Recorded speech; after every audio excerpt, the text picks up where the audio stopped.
Hi, this is Alicia with Osa the German Shepherd, and today we're going to go over 7 things that boarding daycare facilities won't tell you.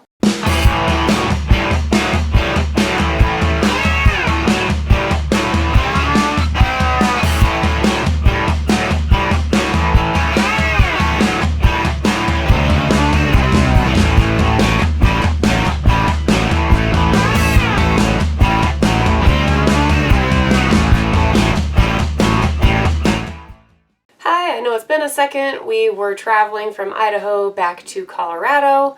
I have not figured out where exactly I want to do my videos from here on out, and Osa wasn't really wanting to sit up here with me, so you get to watch her enjoying on the mountain. We're here on 12 acres in Colorado. It's still winter. Once it warms up, maybe I'll take the filming outside so it's out on the property. We'll see how it goes. So just so you have a little bit of background, I did work in daycare and boarding for dogs for about 7+ years. Worked between maybe 3 different facilities, and between all of those facilities, this is just kind of the things that I noticed that they won't tell clients. Now, why wouldn't they tell you these things? Well, they are a business and they are there to make money and make you feel like everything is fine and dandy. It's not because they don't care for your dog. Every place I've worked at has had your dog's safety and best interest at heart. But these are just some of the things that do go on and just to be aware of.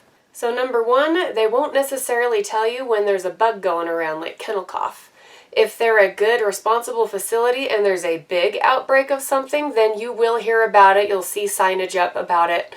But if it's just like 1 or 2 cases of kennel cough going around, they're not going to cause a big panic and risk having you not bring your dog. And a lot of times, if your dog already goes to these places regularly, they're going to have that immune system and not catch it. Dogs that I've seen that are most at risk for getting kennel cough are the ones that got vaccinated and then immediately were admitted to the facility. Normally you want to get that Bordetella vaccine and then wait a couple of weeks because you are introducing the dead virus and then you're putting them in a stressful environment. And so it's best to get the Bordetella done ahead of time, give them a couple weeks, and then try to introduce them to the facility. And again, this just comes down to not wanting to start unnecessary panic and have you not bring your dog to daycare. Number 2 is how naughty your dog really is. For the most part, you're likely your dog is going to do fine in daycare, but there are several instances where I have worked where there are dogs that really don't belong there. It's too high energy of an environment for certain dogs, and with those dogs, then it causes them to get overstimulated and get into trouble. But a lot of times these facilities will try to break it to you in the sense that, hey, they got a little rough today. Here's what we might want to try to do to help calm them down, maybe do some timeouts. But again, they do want to keep you as a client and they want to keep you happy. But ultimately, if your dog's behavior is too big of a problem, then a lot of facilities, they do kind of a 3 strikes you're out sort of deal where your dog will be asked not to come to the facility anymore. But usually before that happens, they do their best to try and work with you, maybe suggest training, and get the problem figured out. Really kind of a core issue to this is if you're bringing your dog to the facility too often, because again, it's a very overstimulating environment. If it's a facility that takes a lot of dogs, the one I worked at, they would have between 60, even got up to like 100 dogs in the same room. And that's too much. And it's a lot for certain dogs that just can't handle that. And so a way to kind of break that up, if you do start kind of getting hints from the staff that there's beginning to be issues, is to just bring your dog less and maybe look into a dog walker if you're able to. I know some dogs are just destructive at home. There's no way to leave them home. But ideally, if you can, just do daycare 3 days a week and then, hire a dog walker or something for the rest of the time. You could try splitting up the time between 2 facilities. I don't necessarily recommend that because then if there is a virus going around, you're helping to spread that virus between the 2 facilities. Number 3 is if your dog is not enjoying themselves while they're at the facility. Again, dogs that come all the time. I've seen so many dogs that are doing good and playing and they love it. But then after months and months of coming, anywhere between 5 to 7 days a week, it's boring and it's just, again, overstimulating, and so oftentimes they'll either become naughty or they just want to go and sit in a corner all day, and then they don't want other dogs to interact with them at all. Again, this can come down to just not bringing your dog to that facility as much and doing a dog walker for part of the time, just to kind of break it up and just make it a little bit more interesting, not doing the same thing day after day, going and seeing the same dogs, the same chaos, and it just will all around be better for your dog. Another thing is staffing problems. Usually there's a high turnover rate with these facilities because just like the dogs can get sick of it, staff can get sick of it because it's not a very high paying job, and so you have to put in a lot of hours day after day. I worked anywhere, it was supposed to be 5 days a week, but sometimes it was 6 or 7 days a week, and that monotony it does get stressful, and so there's a high turnover rate where people just get sick of it and have to move on if they're not going to move up and move on to where they're doing something else like answering phones.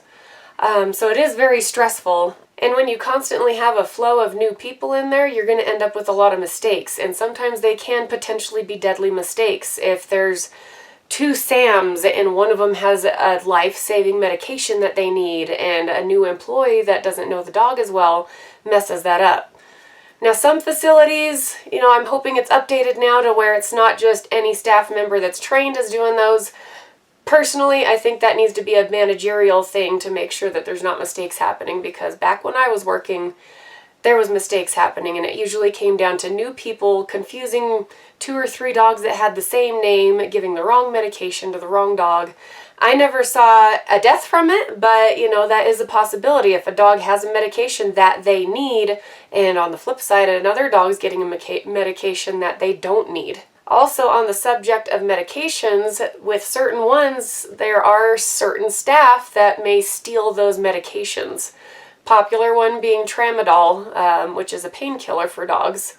But again, through my work experience, there's been more than one occasion, multiple occasions, where staff were stealing the dog's medication for their own use, and one of those employees actually ended up seizing one day, and I can't remember if I think they had to call 911 and have the hospital come in. It was a little while ago, so I don't remember the full story. So if you're bringing your dog to a facility and they have things like tramadol or one of those ones that can be abused, then you're going to want to count what you have, make sure you have enough, or maybe even bring some for an extra day or two just to see. And if it happens multiple times to where just all the medication's gone by the time you pick up your dog, talk to a manager or, the owner about it to see what's going on and see if the medication might be getting stolen. It's been a little bit since I've worked daycare, so this rule might be a little bit different now, but all the facilities I worked at did not have a set number of dogs that they would take in.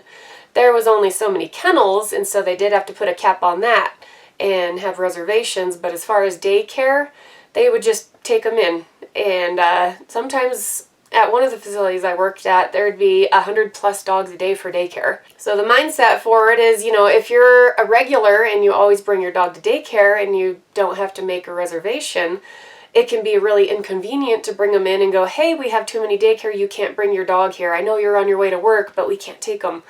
So that's part of the reason that there would be that facilities would be that way. But because of that, you have too many dogs, which makes for stressed out staff, stressed out dogs. When I worked and they were getting that busy, they had to kennel a certain number of dogs just to try and keep the environment calmer, and then swap them out every hour or so.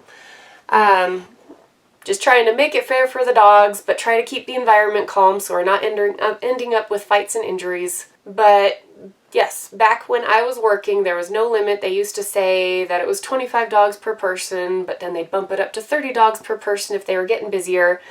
A facility that I did help out at before, when I was kind of going back and forth from Utah to Colorado, and I had an acquaintance who was starting up a daycare, I was kind of helping out.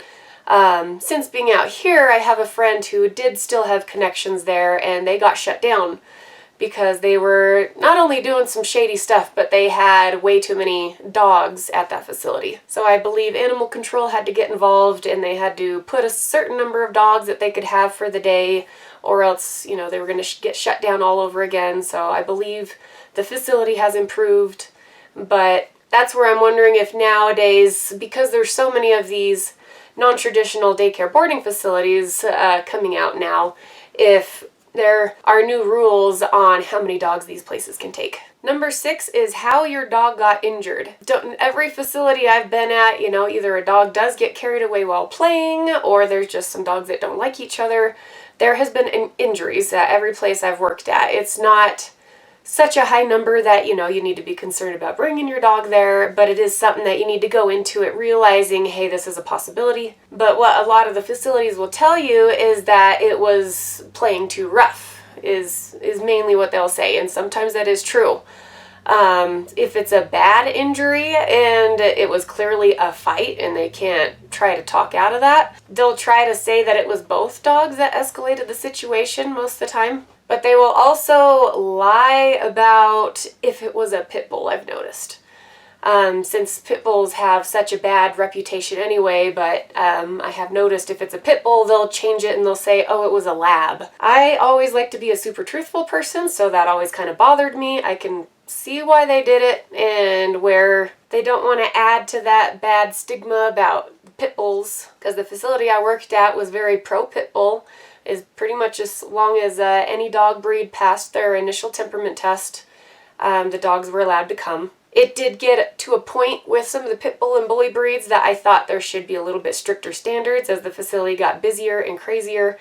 Not necessarily to say anything, you know, bad about pit bulls. I have met some good ones that I like, but I've also seen how they don't necessarily do the best at those facilities with other dogs, especially if they go there all the time.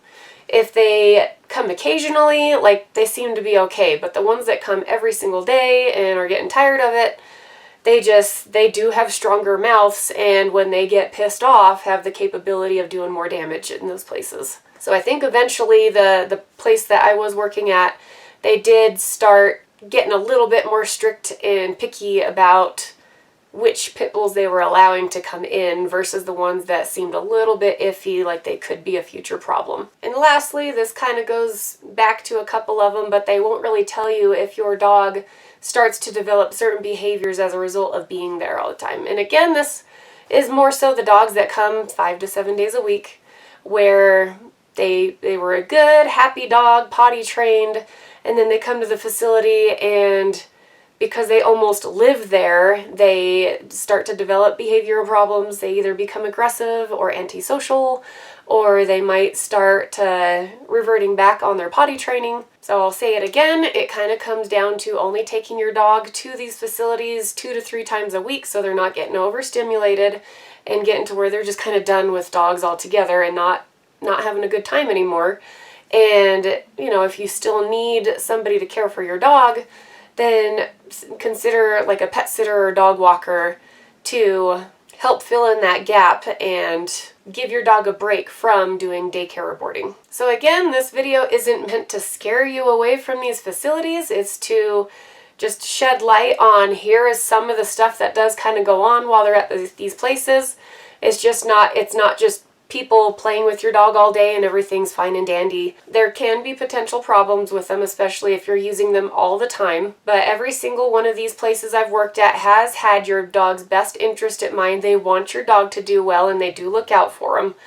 There just is, again, lesser experienced staff or staff that's just done with being there where there can be problems. So it's just really getting to know your facility, getting to know the staff, because there are wonderful staff that I have worked at in these places that are super dedicated and they've been there for a long time. And that's kind of a way to know is if a staff member has been there for a couple of plus years, they obviously love what they're doing and they're probably good. But hopefully this video helps you with a more informed decision on what you want to do with your dog, whether it's to leave them while you're off at work or need to go out of town. I loved my time working in dog daycare and working at these facilities. I was good at it, but I did see a lot of not so great things happen at these facilities too. But anyway, I hope you enjoyed this video and we will see you in the next one. If your dog's health is important to you, then you may want to check out Gussy Gut.